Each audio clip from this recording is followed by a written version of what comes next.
Hi guys, Jen with Astro T, talking about how adventure is awaiting us with this new moon in Sagittarius on the 1st of December. So we kick off the month at with our very first lunation of the month, and that is December 1st at 9 degrees. It's also the very first lunation after the Pluto ingress into Aquarius for its final time for the next generation, and that was on the 19th of November.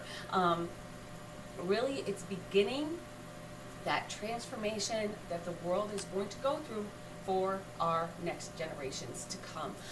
With AI and all the technological breakthroughs we have, it's we have building space travel, even talking about missions to Mars.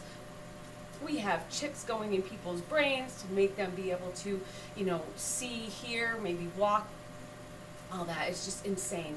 And I look at my grandbaby and I just think, wow, she will never know the world in which I grew up in.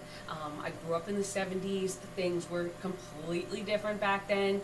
We didn't have cell phones. So when we were out with our friends, you didn't know who they were. You just hoped they came back.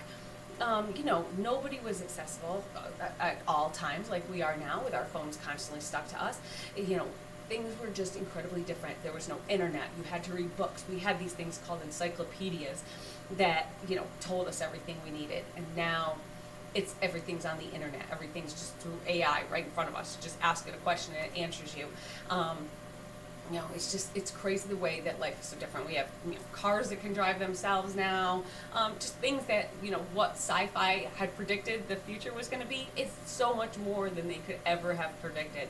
And this will only continue to grow and develop with Pluto in that sign of Aquarius, because Aquarius is that sign of change, that sign of revolutionary ideas and inventions and that type of thing. It's the sign of the people and of the collective and of everybody, and not just somebody in charge and then everybody below. It's the sign of the people working together as a collective. I think we're going to see a lot of that changing over the next generation, where it's going to be less just government and then the people down here. The sign is ruled by Saturn and Uranus. So it's two very different temperaments. Saturn, of course, is the modern ruler, and Uranus is the modern ruler, and Saturn was the traditional ruler. So I like to use them as a blend, because you can kind of see how the energies blend together, and it kind of makes your Uranus a lot different than if it was just ruled by Saturn, which is a lot more that kind of Capricorny, that straight and narrow. It's wanting things the way they were, and it's like remembering those good old days. That Saturn, just like, oh, I remember the way it used to be. I do that a lot, and you do that a lot when you get older, because you remember, oh, I used to go out and play until the lights came, street lights came on, and that's when we knew to come home. We never cared about time or any of that stuff. So you want things the way they were, but you also know that the world needs to revolutionize and grow with just new inventions and exploring into space, and just everything that is coming around the corner is just, it's helping in so many ways. My washing machine, I don't even have to put laundry detergent in it. It's just filled up. It knows how much to put. It's amazing. The things, my dishwasher opens itself up. These things, they know how to do everything. I don't even think we had a dishwasher when I was young. I don't know if they even existed back then in the early 70s. Anyway, but it's wanting that change and that new and what's coming around the corner, but also wanting those sturdy foundations, and kind of longing for that in the past. So our first new moon since the ingress is in this mutable sign of Sagittarius. Sagittarius is an unsettled sign. It's always wanting to learn, grow, experience new things, experience new cultures, go to new places, and just, big horizon, big, it's like the big sky country, where it's just, there's so much to see and they want to see it all. And if you think of the symbol, the glyph for Sagittarius, it's that arrow pointing up and just pointing at, okay, I'm here right now, but what do I want next? What's next for me? and the glyph just pretty much sums it up. It's that archer, yes, but what is that archer? It's pointing at something, and it's pointing at the future that we want. It sets a stage for this jam-packed month, because there's a lot going on this month. So you definitely want to subscribe and get notified, because we're putting out a lot of videos. We've got a lot of interesting stuff coming up. December comes with a new moon and goes out with a new moon. So we have the new moon in Sagittarius on the 1st, and then we have a new moon in Capricorn on the 30th. So again, that one's at 9 degrees also. So 3 lunations total this month. So lots of astrology. So again, please subscribe to the channel, get notified, and comment. I'd love to hear what you guys have to say.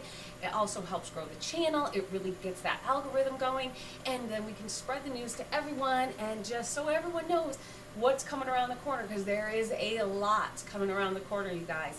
The lunations of December they really work to provide a stepping stone for that Pluto in Aquarius generation. So that's why I brought that up so much in the beginning.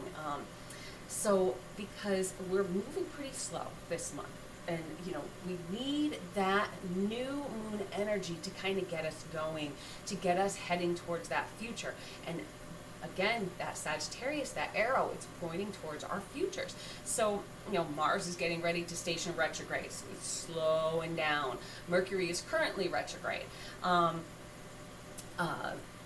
it will station direct with the full moon on the 15th. So that will actually be helpful, because we're going to take all the information that we gather with this new moon, and then we can start moving it forward with that Mercury stationing direct on the 15th with that full moon. It's just like everything's coming to fruition on the 15th. Also my daughter's birthday. So hopefully that'll mean good things for her. So Jupiter also is retrograde, as is Uranus, and Neptune is actually stationing to go direct. So everything is either moving backwards or moving very slowly. So as my husband would always say, it's a kind of a hurry up and wait kind of feel to it. But this gives us time to really put things into perspective. The new moon in Sag is in a fire sign, so it motivates us. It just puts that fire under our asses so that we can get going. Again, just like that glyph. And this new moon, it's about just taking that aim and starting to pull back on that bow, and then sending it to your future destiny.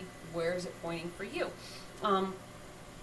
You want to just let that new moon in Sag help you to emerge from the dark place where you were with, that Scorpio dark. So we kind of have the signs, they kind of correct themselves with the next sign that comes along. So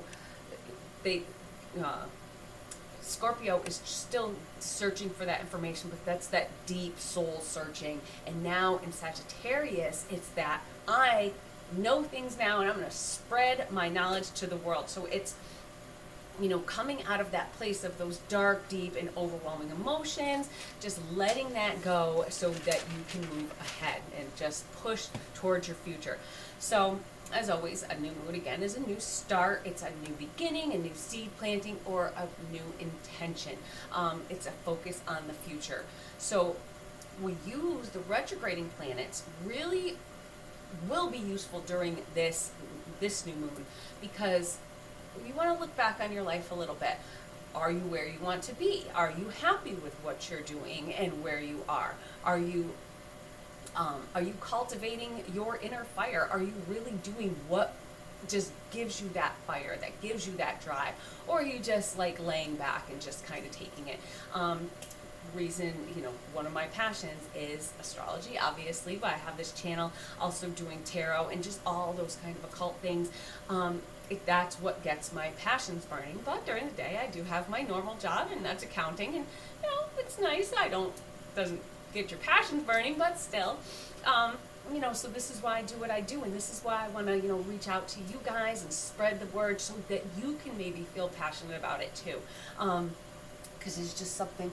And now this new moon is happening in my 12th house. So it's kind of things, of course, that could be kept aside, but I also have Neptune there. So hopefully it will really help my mind to open up if I really just focus in deep, my mind will open up, and that will be my arrow forward.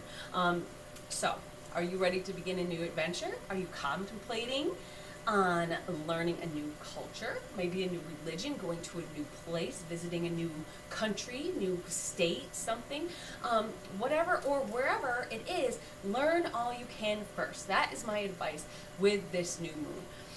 Because again, it's a prep period, and with this one again, because everything is retrograde, I don't expect a lot to happen, but I think it is going to be kind of that preparatory for that full moon, and then the new moon in Capricorn I think is really going to be even more of a kickoff. So this is more, I feel, of a contemplative moon.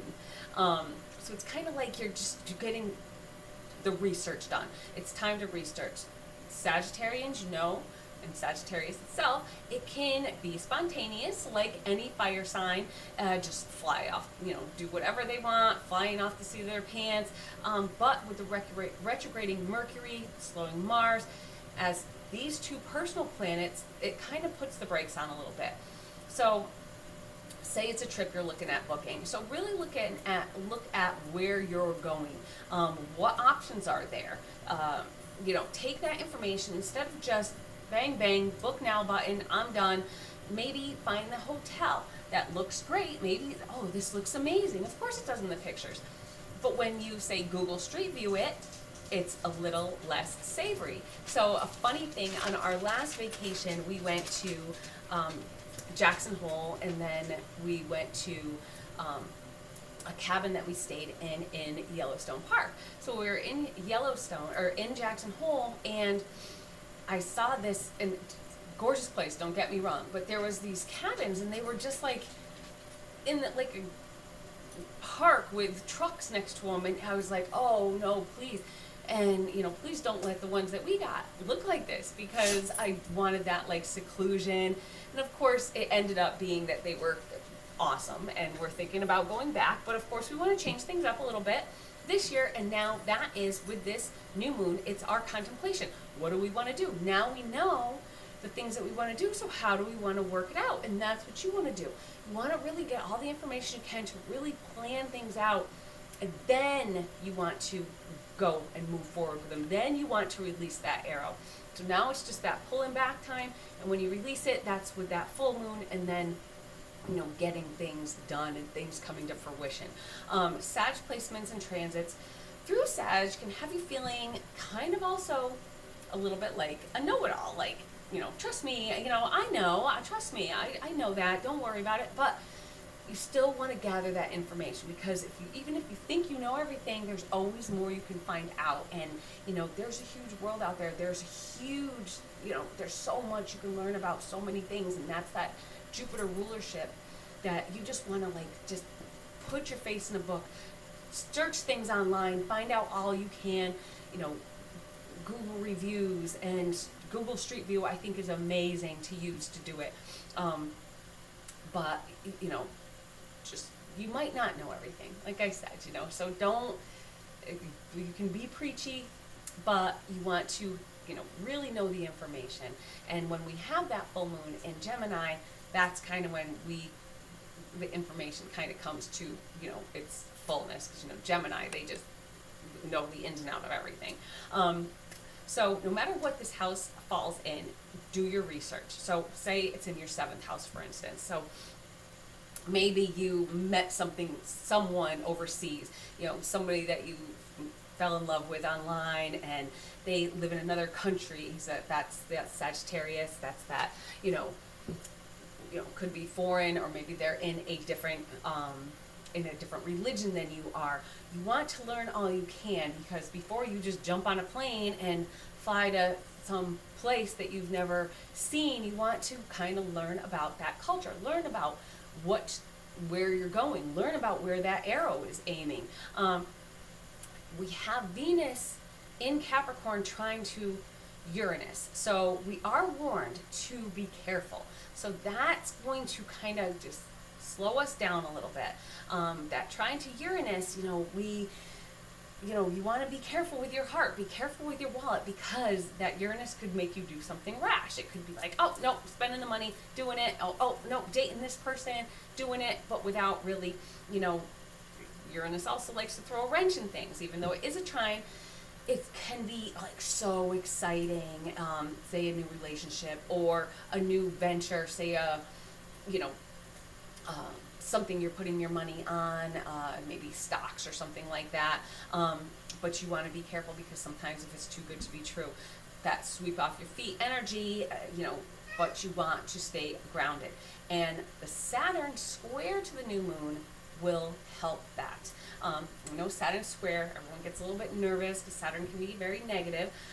But Mars about to go retrograde on the 6th is kind of closing back in on that opposition to Pluto. So it's redefining where you want to send that arrow, redefining what part of your life you want to transform. Of course, that's going to see where it falls in your chart.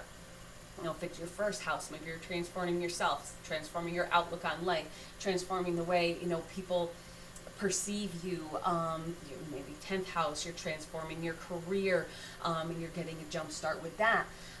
So you just don't know what the future has, so you want to aim, you want to get all your information. Just read, research. Use the RE words that go with those retrogrades.